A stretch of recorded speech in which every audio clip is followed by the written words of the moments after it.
আসসালামু আলাইকুম। আজকে আমি আপনাদের সাথে শেয়ার করব উত্তরবঙ্গের অনেক পপুলার বউ খুদের ভাত রেসিপি। চুলায় প্যান বসিয়ে প্যানটি গরম করে নিয়েছি। এবার গরম প্যানে দিয়ে দেব সরিষার তেল। এই রান্নাটি আপনারা সরিষার তেল দিয়ে করার চেষ্টা করবেন। সরিষার তেলে এই রান্নাটি বেশি মজাদার হয়। তেল গরম হয়ে যাওয়ার পর দিয়ে দেব খুদ। খুদটি আমি ভালো করে পরিষ্কার করে পানি ঝরিয়ে নিয়েছি। এ পর্যায়ে দিয়ে দিব পেঁয়াজ কুচি, মরিচ ফালি ও অল্প পরিমাণে রসুন কুচি। সাথে দিব পরিমাণ মতো লবণ, হলুদ, অল্প পরিমাণে কাঁচা জিরা ও ভাজা জিরা ও ধনিয়া গুঁড়া। পর্যায়ে সব উপকরণ 2 থেকে 3 মিনিট ভেজে নিব।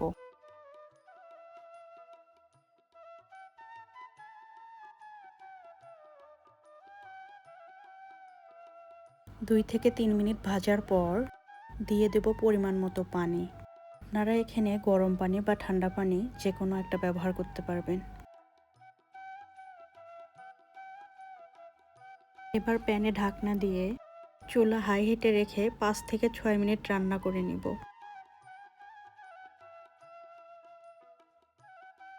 5 থেকে 6 মিনিট পর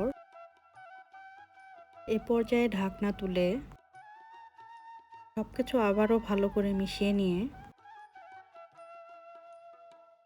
চুলা লো হিটে রেখে 5 মিনিটের জন্য প্যানটি ঢেকে দিব।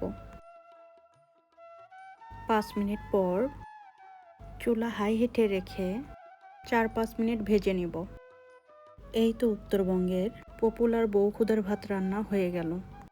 ভিডিওটি ভালো লাগলে সাবস্ক্রাইব করে পাশে থাকা বেল আইকনটি অন করে দিন।